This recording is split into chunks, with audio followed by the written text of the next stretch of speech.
My name is Liana Reyes. I'm 34, and I'm not okay. I keep telling myself that saying it out loud might make it feel less like a secret.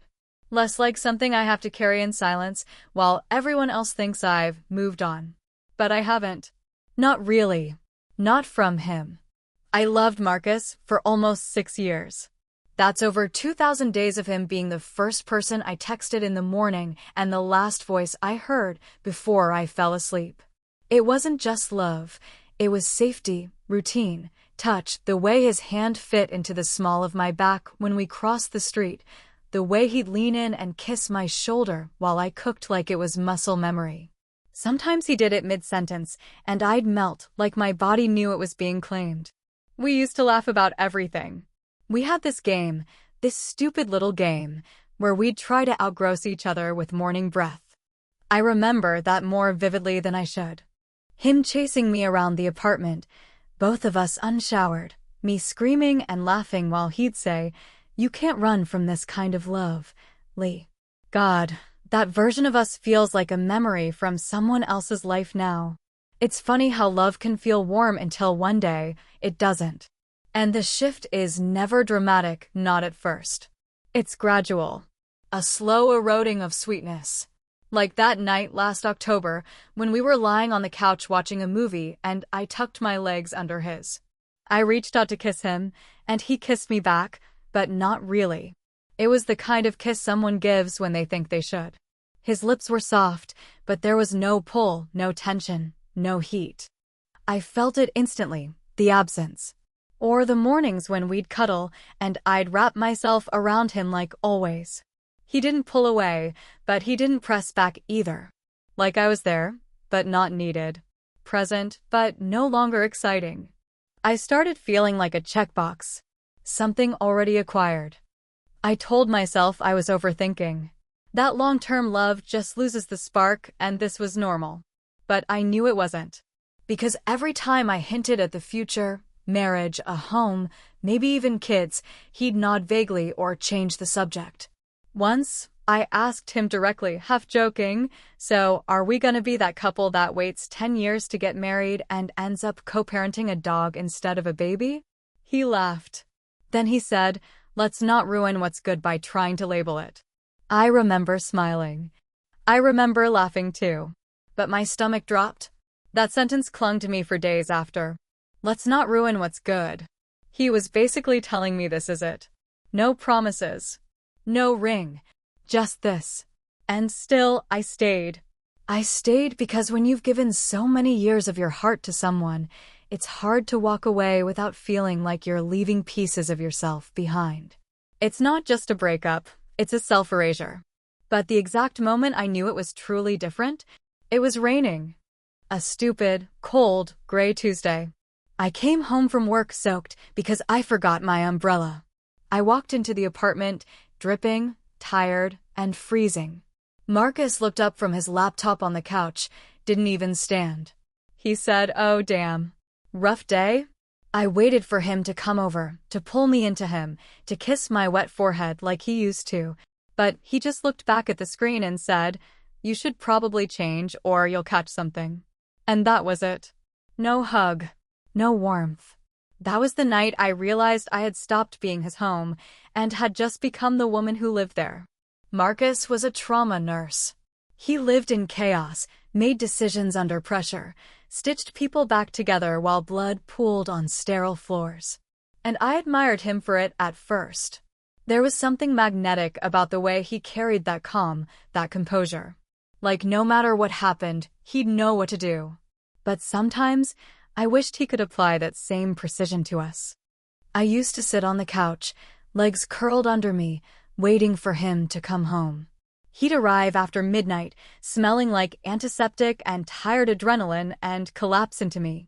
Not beside me, into me. Like I was air, or furniture, or safety. He'd kiss my neck and whisper, "I missed you." His hands would roam automatically, like touching me was how he grounded himself after so much horror. But I couldn't help feeling like I was being used as an emotional landing pad. Like his touch had become his shortcut to closeness. No questions. No real listening. Just kisses meant to erase the silence, hands to fill the gap where conversation should have been. One night, I tried to talk. Really talk. He had just showered, scrubs still in a heap by the door, and crawled into bed behind me. His hand slid under my shirt like always, fingertips drawing lazy circles on my back. I grabbed his hand and held it still. "Can we just talk?" I said. He froze. "About what?" "I don't know. About us. I feel like you don't see me anymore unless we're about to have sex." He let out a tired exhale, the kind that sounds like a balloon slowly deflating. "Lee, I just worked a 14-hour shift. Can we not do this right now?" It wasn't the first time I'd heard that, but it stung more that night. I'm not saying I want to fight Marcus. I just want to feel close again. Like we used to. He leaned over, kissed the back of my neck. "This is close," he murmured. But it didn't feel like closeness. It felt like a deflection wrapped in affection. Like he thought if he touched me enough, I'd forget what I said. And the thing is, sometimes I did. Sometimes I let him pull my shirt over my head and move his mouth against mine, and I convinced myself that maybe he was showing love in his own way. That maybe not every man is wired to talk about feelings the way I craved. But later, when his breathing slowed and the room went quiet, I'd lie awake next to him. Still aching. Not physically. Emotionally. Like a hunger that sex couldn't feed. The next morning, I made breakfast. I scrambled eggs, buttered toast, cut strawberries into little hearts. I needed him to see me, to notice something beyond my body. I placed the plate in front of him like a silent offering. He glanced up, smiled. "You're perfect," he said with a mouthful of egg. Then added, "We should do a weekend trip soon, huh? Somewhere warm. Get away from all this rain." It was meant to be sweet, but it felt like another Band-Aid. "Yeah," I replied softly, pouring my coffee. "A weekend sounds nice." But what I really wanted to say was, I don't want a getaway. I want you to sit down with me in the mess and say you still choose me, even when I'm not easy to touch. But I didn't, because by then, I'd learned that saying what I really needed only made him feel accused. And I didn't want to be too much again. So I smiled, took a sip of my coffee, and swallowed my sadness with it. Marcus came up behind me while I was folding laundry. I was halfway through his t-shirts, still warm from the dryer, when his arms wrapped around my waist. His lips found the side of my neck. "Smells like lavender," he murmured, his voice low and teasing. I stiffened just a little.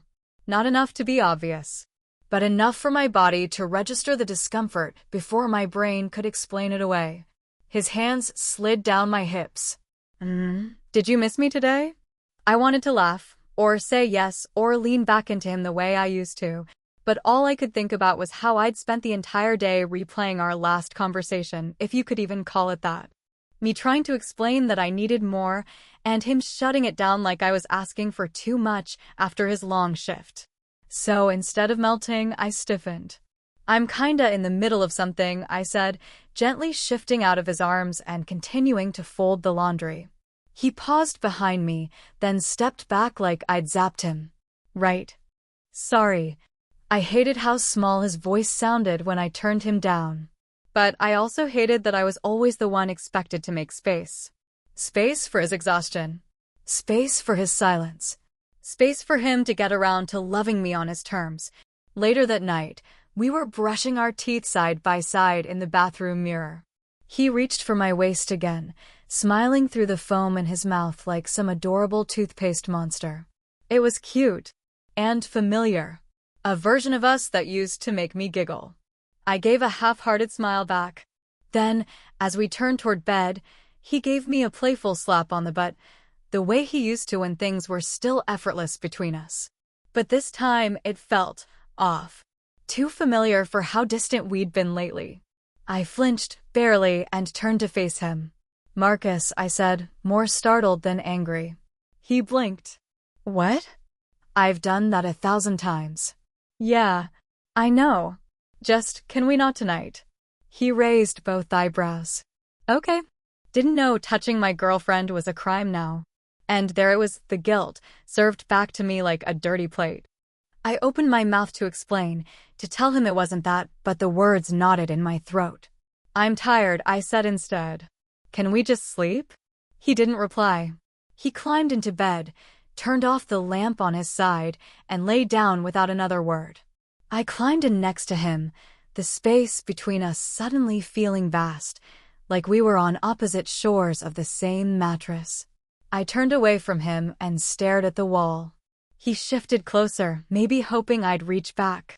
He rested his hand lightly on my waist, not moving it, just letting it sit there like some question mark between us. But I couldn't relax into it. I lay there, every nerve buzzing, wanting to want him again. Wanting to feel that warmth, that familiar pull. Instead, all I felt was pressure. Like if I didn't respond, I was failing him. And if I did respond, I was betraying myself.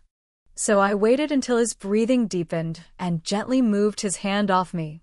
Then I stared at the ceiling and whispered to no one, "Why does everything have to turn into sex?" It was supposed to be a nice night. Marcus had made reservations at that little Italian place I loved, the one with string lights tangled in the ceiling and the wine glasses that clinked too loudly. He wore that navy shirt I once said made his arms look good. I even put on lipstick, something I hadn't bothered with in weeks. I told myself, just try. Be present. Smile. Maybe this is how we get back to each other. The first half hour went okay. We laughed a little. Talked about work. I asked about a patient he'd mentioned the week before and he smiled like he was surprised I remembered. He reached for my hand across the table and I let him hold it.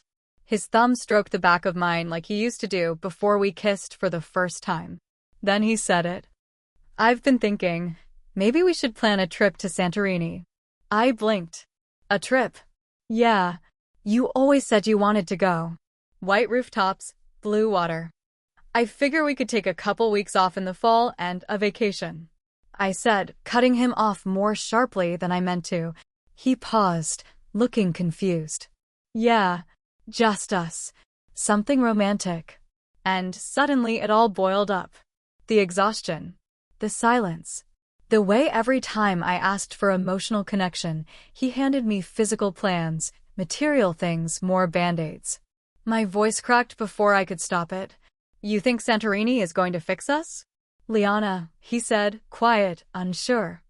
"I've been begging for months to actually talk to me, to see me, to stop using sex as a replacement for affection.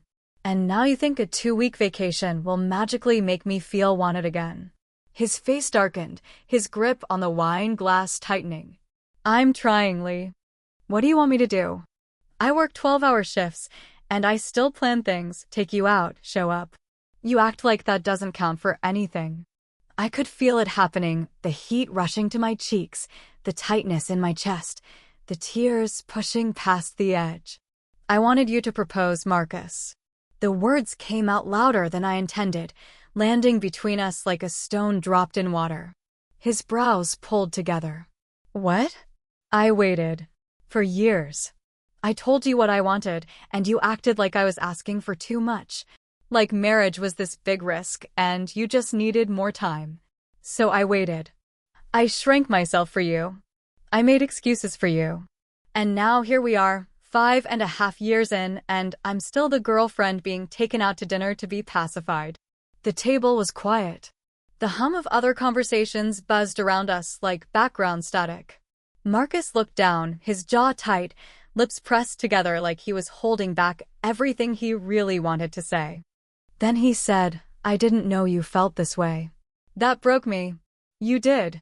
You just didn't listen." I stood up too fast. The chair scraped loudly. A few people glanced over and I didn't care. My hands were shaking, so I clutched my purse tight to ground myself. He stayed seated, eyes tracking me like he didn't recognize me. Outside, the air was cold against my skin, and I started crying before I even got to the car. I sat behind the wheel, hands trembling on the steering wheel, mascara bleeding into my mouth. I hated how I handled it. The public drama. The scene. I never wanted to be that woman. And yet, there I was broken in a parking lot because I finally said the thing I'd swallowed for years. And beneath the guilt, the shame, the mess of it all, one thought echoed loudest. I told him he'd regret not proposing, but maybe I regret staying long enough to have to say it. The apartment felt colder after that night. Not physically, the heater still buzzed on schedule, but emotionally. A stillness lingered between us, heavy and unsaid. We didn't talk much. Not really. There were functional exchanges about groceries and bills, but even those were short and measured. Marcus came home later than usual, claiming he'd picked up more shifts. I didn't ask if it was true. I didn't want to hear the lie. Or worse, the truth. I missed him. Not just the him that kissed my shoulder when I cooked or the one who chased me barefoot across the living room just to hear me laugh. I missed the version of us that made sense. That didn't feel like walking on eggshells. That didn't turn every hug into a question mark. One morning, I found him sitting in the dark kitchen, elbows on the table, a mug of untouched coffee between his palms. He didn't look up when I walked in. He just said, "I don't know what you want anymore, Lee." His voice was small, honest, tired. I opened my mouth, then closed it again. Because the truth was, I didn't know either. He looked different lately. Sadder, but harder too. Like he'd pulled some invisible armor around him. I watched him move around the apartment like a guest, careful not to touch me, like I'd catch fire. I hated that I did this. That I pushed so hard I made him retreat. I began to remember the good things more often than the bad. The time he built me a bookshelf when I offhandedly said I needed one. The way he always remembered to bring home my favorite brand of tea. The night he held me in the bathtub while I cried over losing my dad, whispering, "I've got you," over and over like a lullaby.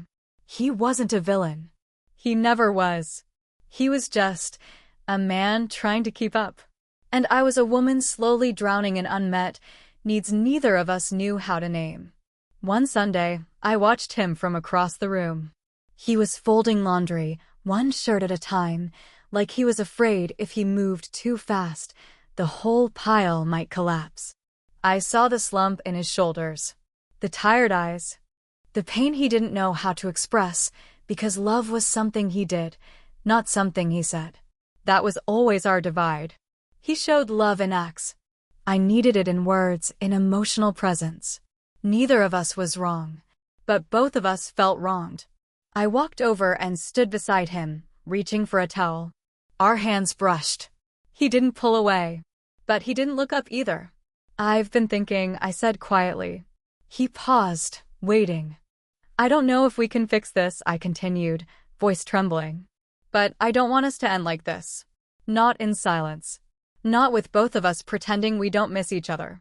He blinked, swallowed hard. "I miss you every damn day," he whispered. "But I don't know how to give you what you need." I nodded, feeling tears prick the corners of my eyes. Maybe we were speaking different languages from the start. We stood there, side by side, the laundry between us like a metaphor we didn't ask for.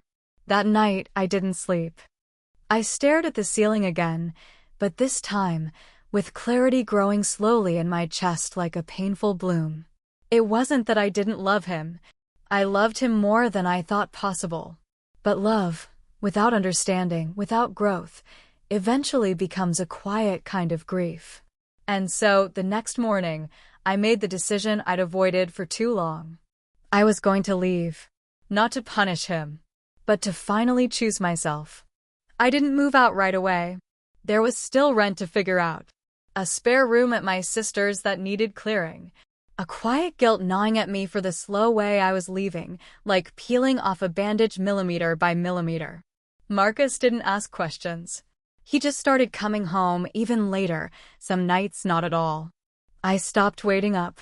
One evening, I came home and found him asleep on the couch. His work boots were still on, and he was holding his phone to his chest like he'd passed out mid-text. The TV flickered silently in the background. I stood there for a moment, staring at the man I once thought I'd marry. Even in sleep, he looked tired. Worn out in the soul-deep way people get when they've been carrying too much for too long. I sat down on the edge of the couch and gently took the phone from his hand. The screen lit up with a message thread I hadn't seen before. Dinner on Thursday still good? Of course. Can't wait to see you. The name on the screen wasn't mine. I blinked. Then I quietly placed the phone back where it had been and stood. The ache didn't come like a crash. It came like a slow, spreading cold, starting in my fingers and curling toward my chest. I wasn't surprised. Not really. I think some part of me had known. He stirred and opened his eyes, blurry and confused. Lee? Yeah, I said softly. He sat up, groggy. What time is it? Late. You were out cold. He looked around like he didn't remember getting home. Then his eyes settled on mine, and I saw it, the guilt, the shame, the quiet confession he didn't know how to voice. You don't have to explain, I said before he could speak. I already knew we weren't us anymore. He rubbed his face with both hands. It wasn't supposed to happen like this. I know. A long pause. I was going to propose last year, he said, his voice breaking. I had the ring. I just kept putting it off. I wanted to be sure. And by the time I was ready, I think, maybe you weren't anymore. I didn't say anything, because he was right. I loved you, Lee. I still do. I looked at him, really looked, this man I had grown up beside, emotionally if not literally. I didn't doubt he loved me. I just knew now that love, by itself, wasn't always enough. I sat beside him on the couch, and he rested his forehead against my shoulder. Just like that. Quiet, heavy, human. My fingers ran through his hair out of muscle memory, and for a moment, it felt like us again. Warmth. Familiarity. That ache in my chest that told me we were real, even if we didn't last. I'm moving out by the end of the month, I whispered. He nodded into my shoulder. Then, he kissed the side of my head. Just once. Not possessive. Not pleading. Just goodbye. We sat like that for a while. Two people who had tried their best in the ways they knew how. I left a week later. A month after that, I found out he was seeing someone new. 3 months later, I saw the engagement announcement online. A different woman. A different ring. And all I could think was, I told him he'd regret not proposing, but maybe the real regret was mine, for waiting so long for someone who only loved me when it was already too late. You know, people always talk about closure like it's something you get from a conversation, like one last talk can wrap up years of heartache into a neat, manageable ending. But I never got that. No big confrontation. No dramatic send-off. Just slow silence, a fading presence, and the sound of keys not turning in the door anymore. I used to replay everything in my head, like maybe if I studied it hard enough, I'd find the exact moment where it all fell apart. The kiss that felt slightly off. The hug that made me stiffen. The night I lay awake beside him wondering why I felt so alone while his arm was draped over me. But now I think, maybe it didn't fall apart all at once. Maybe we just quietly drifted, step by step, too busy loving the versions of each other that no longer existed. I loved Marcus. Truly.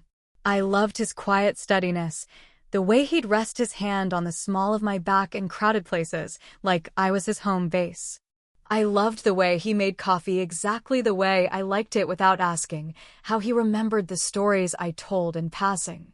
But I also needed something deeper. Not just action, but words.